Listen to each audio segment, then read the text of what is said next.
If you're watching this video, chances are your favorite NBA team is terrible. And I only say that because today we are going to be talking about the NBA draft lottery, which has honestly probably been the most broken lottery we have ever seen. I mean, there's always some sort of debate or conversation or controversy around what team is getting what pick. You know, we see the San Antonio Spurs draft Victor Wembanyama, and it's like, how many generational big men are they going to be getting? And then last year, you see the Atlanta Hawks get Zachary Risachet, and you're just like, wow, I can't believe they drafted such a generational player. There's always going to be conversation about it, but this year in particular, just actually like it broke everything, because it feels like there was a consensus mindset for a lot of these like poverty teams that were saying, okay, you know what? I'm okay with any team getting the #1 pick as long as it's not the San Antonio Spurs and the 76ers. And the only reason why those two are kind of the outcasts is because they're already good teams. The San Antonio Spurs, they have Victor Wembanyama, they have Stephon Castle. Those two right there are back-to-back Rookie of the Year winners. They just got done trading for De'Aaron Fox. Like, they are building themselves a dynasty already. And then the 76ers, who are still a good team. Yes, their record was bad this year, but that's because they suffered through so many injuries, and they also suffered from Paul George. So it's one of those situations where it's like, okay, if those two teams get picks, you're just making the rich richer. Anybody else is okay. And then the Dallas Mavericks got the pick, and I think a lot of people just kind of forgot that that was even possible. I mean, I don't know about you guys, but I deadass thought the Sacramento Kings had a better chance to jump than the Dallas Mavericks could. And obviously, I'm not talking statistically because the Kings had a 0.8% chance, but like, how the hell did they jump up after that terrible year? They betrayed Luka Doncic,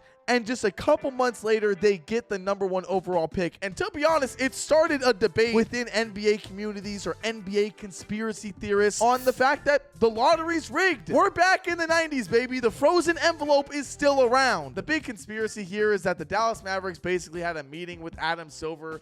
Adam Silver said, hey, our ratings are down, so trade Luka Doncic to LA, and in exchange, we'll give you the #1 pick. It sounds really fucking ridiculous when you say it out loud, especially when you take into consideration that the ratings are at like an all-time high right now for the playoffs, and Luka Doncic isn't even in it right now. So yeah, it sounds a little silly, but this shit is so mind-blowing, I wouldn't even blame you for thinking it's rigged. But you know what? I gotta go through the lottery and go through just my predictions on what this means for the league, because as you could tell by the title and thumbnail, this is more than just an NBA draft. Like this, the way that these picks have turned out might actually change the NBA as we know it. I also want to clarify, this isn't like a mock draft. I'm not going into this saying, oh, Dylan Harper is going to be better than Cooper. I'm not really doing that. I don't know enough of these players right now. I'm planning on doing a full mock draft and a full like deep dive later on in the off season where I have more time to do my research. That being said, let's hop right into it. Okay, we have the Dallas Mavericks #1. They are obviously going to be getting Cooper Flagg. You don't need to do any research to know that. And god damn it, this is actually the best thing that could ever happen to them. Nico Harrison, we've heard him say it millions of times, but defense wins championships. And my god, did they get themselves a guy that can play defense to win a championship. It's really crazy because with Cooper Flagg, I've seen some scouts that say, you know, his defense is arguably better than his offense, and he is still the best offensive player in this draft. So he just basically shits on literally everybody else. And that has Nico Harrison and Dallas Mavericks culture written all over it. So I mean, there's really not much to say. You could take a look at what their projected starting lineup would look like. I honestly felt like a lot of people kind of overreacted to what the Dallas Mavericks roster is without Luka and with AD. Obviously, the trade is bad. I don't need to clarify that, but their team really isn't that bad when they're fully healthy. I mean, Kyrie Irving alongside AD with some other players that play great defense, Klay Thompson hit your threes. Like, they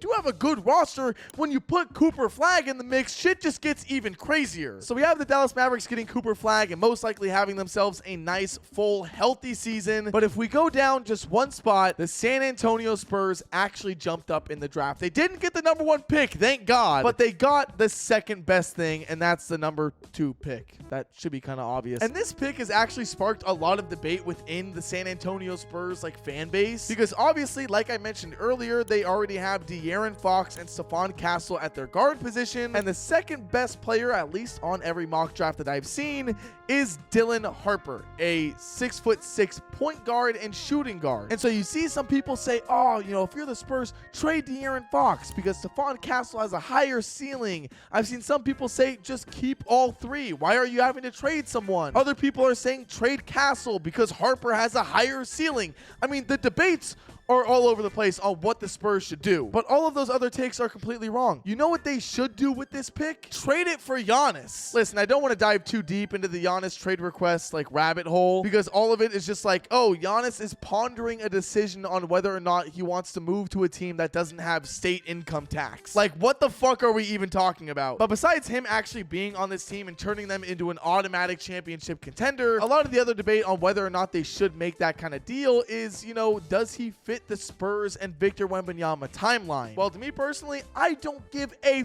fuck about a timeline. If you can get Giannis, a guy who, like I just got done saying, would immediately turn your franchise into a championship contender in a very rough Western Conference, I don't give a shit if he's 30 years old and you think he only has 4 years left. You are getting a championship out of at least one of those 4 years. And guess what? If you don't, or if things don't go well, or if you only end up getting one and not multiple, you still have draft picks. You have the rights to swap the Sacramento Kings 2031 pick. I guarantee you that one's going to be good. I mean, there's got to be some crazy fucking 7th grade kid just balling like crazy, ready to be Victor Wembanyama's teammate. Either way, I think the Spurs are okay no matter what they decide to do with the pick, whether they keep it, trade someone, whatever. The next team on the draft board, though, the 76ers, who, yes, also jumped when, you know, no one wanted them to. I don't really know what they do in this situation. Actually, I kind of do. According to the mock draft, they'd be adding Ace Bailey, who would be playing the 4 and just so happens to be the one position that wouldn't really affect what they have going on. This is a team where obviously you're just adding yourself more young, good talent for if you decide to move on from Joel Embiid or not. To be honest, if I was the Sixers, I would give Embiid like 1 or 2 more years to have a healthy season,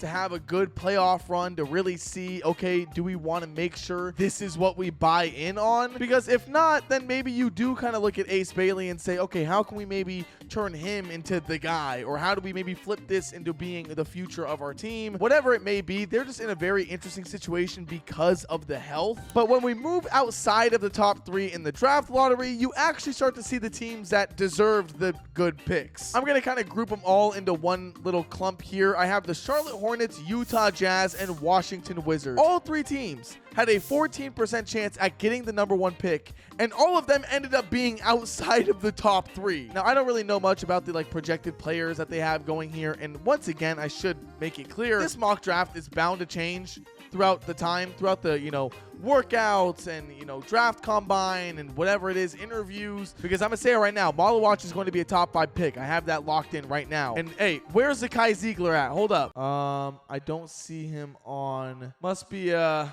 weird mock draft. Anyways, these are the 3 teams that really deserve to have the top picks, and that's kind of sparked the conversation of whether or not this lottery format is even fair, because the Utah Jazz were god awful. I mean, I don't even think they won, I think, 17 games or something like that, and they end up with Trey Johnson at number 5 for being the worst team in the league. I mean, the Charlotte Hornets suffered through injuries. They're a pretty good roster too. They're lucky to get that 4th pick. And then the Washington Wizards, I wanted the Wizards to get Cooper Flagg so bad, bro. I'm not even gonna hide my bias or whatever. I wanted the Wizards to get Cooper so bad, but now they're getting Con Knipple. Man, it is rough to see these teams because I can only imagine what it's like to actually be a fan of that team. As a Kings fan, watching this lottery was a quick death to all hope that I had for them to jump up, because it's as soon as they flip around that card for the Atlanta Hawks at number 13, you know it's over. You're done. You can just enjoy it. You can see what teams get what. There's no big stakes. Your team is just gone. So, man, I can't even imagine what I would do if I was a Wizards, Jazz, or Charlotte Hornets fan. But hey, you never know. It could be one of those picks that end up actually hitting. Let me know all of your guys' draft takes and opinions down in the comments below. I read and respond to everybody. Let me know some of your draft pick sleepers, what team you think they're going to go to, what the player is, whatever, because this offseason, I'm going to be doing a ton of research on these players and just overall situations for some teams, and try to give you guys a good little mock draft video or a predictions video on where I think some guys are going. So once again, leave all that down in the comments below, and while you're down there, if you can hit the like and subscribe button, that would mean a ton. So yeah, that being said, I guess we can kind of focus back up on the playoffs now that this is out of the way. So I will see you guys all in the next one. Later.